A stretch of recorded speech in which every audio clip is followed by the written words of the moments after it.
I'm going to wrap up now with a bit of a discussion about gun control in the context of libertarian philosophy. When John Howard forced the states to adopt the National Firearms Agreement in 1996, which Graham just discussed with you, he made this comment on Radio 2GB. He said, "We will find any means we can to further restrict them because I hate guns. I don't think people should have guns unless they are police or in the military or security industry. Ordinary citizens should not have weapons. Ordinary citizens should not have weapons. We do not want the American disease imported into Australia." Now, many of us hate certain things, spiders or snakes, for example. I'm not over fond of farting in lifts myself. But few of us seek to impose our obsession on anyone else. Banning spiders or snakes or even farting in lifts is not on anyone's agenda. And yet, Howard imposed his obsession on the rest of us.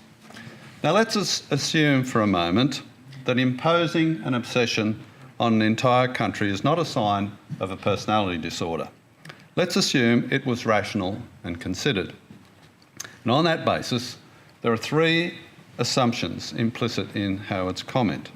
First, he assumed strict gun laws lead to gun control, which in turn leads to reduced levels of violence. Second, he assumed there is an American gun culture, which could and should be avoided. And third, he assumed it was perfectly okay for the government to have all the guns and for ordinary people to have none. I'll deal with each of those ones briefly in turn. The first of these is simply false. If gun control was effective, the countries with the most stringent gun laws would have the least level of violence. Or conversely, a lack of gun control would lead to gun violence. Many people point to the US to argue that point. In reality, countries like New Zealand, Canada, Switzerland and the Czech Republic have far less stringent gun laws than Australia, and yet their murder rates are pretty much the same as ours. According to Howard's logic, they should have far higher levels than us. In fact, the gun laws in the Czech Republic are really quite similar to many in the American states. It's easy to obtain a gun, and it's not difficult to obtain a permit for concealed carry, and yet their murder rate is no different to ours. As for the American gun culture, what you see on TV or in movies is not reality. In fact, the cities and states with the most stringent gun laws have the worst gun violence. In Chicago and Washington DC, for example, it is virtually impossible to obtain a gun, legally at least, and yet they have gun violence far higher than parts of the country where guns are barely restricted at all. In Vermont, for example, you don't need a licence of any description, and yet it's safer than Australia. Why is this so? There are all sorts of theories. I've heard it said quite often that if drugs were legalised, the level of violence would immediately plummet. But I'm not disputing that, taking the country as a whole, Americans do kill each other more than people in comparable countries. In fact, their murder rate without guns is substantially higher than countries like Australia, even with our gun crime included. So it might be more accurate to say Americans have a murder culture rather than a gun culture. And as I said, other countries which have gun laws similar to those in America do not. Switzerland and the Czech Republic clearly show this. You can have your own opinions, but you can't have your own facts. The bottom line is there is simply no correlation between gun control and murder rates. You cannot look at gun laws in a country and make a prediction as to its murder rate. And finally, on this America versus Australia comparison, I want to briefly deal with this frequently heard statement. Since the gun laws were introduced, there haven't been any massacres. Graham touched on it as well. The reality is it's a straight out lie. Since 1996, there have been 16 mass shootings. Of these, 6 involved 2 victims, 5 involved 3 victims, and 5 involved 4 or more victims. Now, those who promote this story keep changing the definition of a massacre. Only recently I heard they want to make it a massacre apply only if there are 5 or more victims, so they can keep saying there haven't been any massacres. And of course, the victims must be dead. If a dozen people were shot and wounded by a machine gun, it wouldn't qualify as a massacre. But what I mainly want to discuss is this notion that only the government can be trusted to own guns. That is, unless you have a badge or a uniform granted by the state, you and I shouldn't be allowed to have a gun. Or if we are allowed to have one, it's viewed as a privilege rather than a right. So strict conditions are imposed, such as the type of gun, calibre, magazine capacity, how many guns you can own, and what you can do with them. And if it's a privilege, obviously it's something that can be taken away from you as well. How you view that depends on your perception of the government and its relationship to us as individuals. Is the government like our parent, not only in charge, but keeping us safe from bad people and bad things? And given it can't always know who the bad people are, is keeping guns away from anyone who isn't under the government's control the best way to achieve that, including people like you and me? Or are we adults, largely responsible for our own safety and also in charge of the government? And even if we wanted the government to provide some protection, we wouldn't want it to be so perfectly safe that we would tolerate the level of intrusion and the closeness of the police that would be necessary to achieve that. This is a fairly fundamental question. And it helps, I think, at this point to get a little bit philosophical and compare the thinking of 2 giants of the Enlightenment, Thomas Hobbes and John Locke. One or two of you may have heard me discuss them previously. Hobbes thought the natural state of man was perpetual war, with life nasty, brutish and short. In his view, the only way to achieve civilization was relinquish all liberties to the sovereign, who then gave them back to us as the sovereign decided, or some of them at least.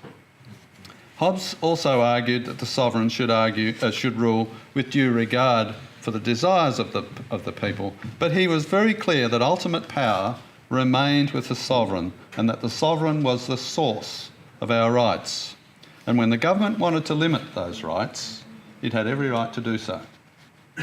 Now, John Locke had quite a different view. He believed man is peaceful and industrious, but to establish a society in which private property can be protected, it's necessary to relinquish certain liberties to the sovereign. However, this is a very limited and conditional arrangement. Only sufficient powers as are required for the preservation of life, liberty and property rights ought to be relinquished. An ultimate power remains with the people. Basic rights are inherent, and if the sovereign gets too controlling, the government's powers can be reclaimed. Now, Locke heavily influenced the American Declaration of Independence, as well as its Constitution and Bill of Rights. The intention of the Second Amendment, the right to keep and bear arms, was to ensure the people not only had the right, but the means to reclaim power from the government if it became necessary. Thomas Jefferson had exactly that in mind when he famously said, "I hold it that a little rebellion now and then is a good thing, and as necessary in the political world as storms in the physical." And he also said, "The tree of liberty must be refreshed from time to time with the blood of patriots and tyrants." Jefferson was clearly anticipating the need to reclaim rights from governments. He was a Lockean. All of which raises the question, how is it possible to bring an authoritarian government to heel if you don't have any means to do so? People say, why would you need to? We don't have secret police, concentration camps, imprisonment without trial, or any of the other attributes of a totalitarian society in Australia. To which I would respond, we have had instances of imprisonment without trial and attempts to ban certain points of view. But I am not suggesting the Greens are about to win power. And I acknowledge we have not had a totalitarian government in our short history. Nonetheless, look at today's peaceful, democratic Germany. Look at lovable, chaotic Italy, or lazy, tax-avoiding Greece. All three of these endured horrendous, authoritarian governments in the 20th century. And guess what each of them did? They restricted gun ownership to people over whom they had control. Party members, police, military.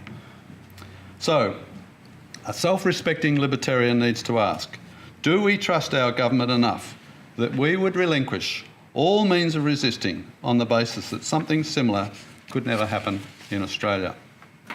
Many Americans don't trust their government, and that's in a country where the separation of powers with its checks and balances is far more secure than it is in Australia.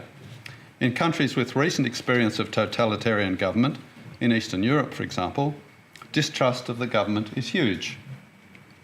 The second libertarian question I want to ask in relation to gun control is this. If we are dependent on the government for our protection, are we really free? Are we really autonomous, self-owning individuals? Because unless we own our own minds and bodies, they are not our own.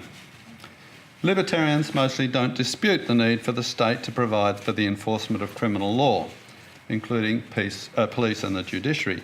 But does that mean we each abrogate responsibility for our own safety, our protection, and leave it to the state? I don't believe so.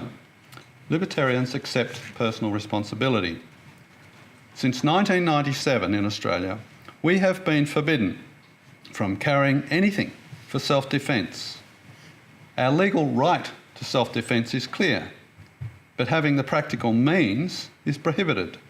If you are skilled in martial arts or happen to be a chef carrying your knife to and from work, you might be fine. But most people, particularly women and the elderly, are defenceless. And there's a more sinister aspect to this. If we are not permitted to use our own judgment as to whether to exercise our right to self-defence in a practical sense, how can we possibly be trusted to vote? Isn't electing the government, with all the power it has, a far greater responsibility? Now, just to be clear, I'm not suggesting everyone should carry a gun. They're not for everyone, and even in countries where they are legally available and they can be legally carried, less than 10% those eligible do so. But I am suggesting we should have the right to do so if we wish. At least you are competent if you are competent with it and not a violent person. But I am arguing that everyone should have a right to non-lethal means of self-defence, such as taser, pepper spray or mace, if they want, without requiring the permission of the sovereign. Australia's gun laws don't reduce violence. That's no surprise. They don't in any other country either. They don't reduce suicides either, although they might change the means by which people kill themselves. What they do is reinforce state power over us as individuals and create a position of dependency on the state which undermines our democracy. There is a lot more that could be said on this topic, but if you haven't figured it out already, let me spell it out to you very clearly. If you believe in strong gun control, by definition, you are not a libertarian. Thank you very much.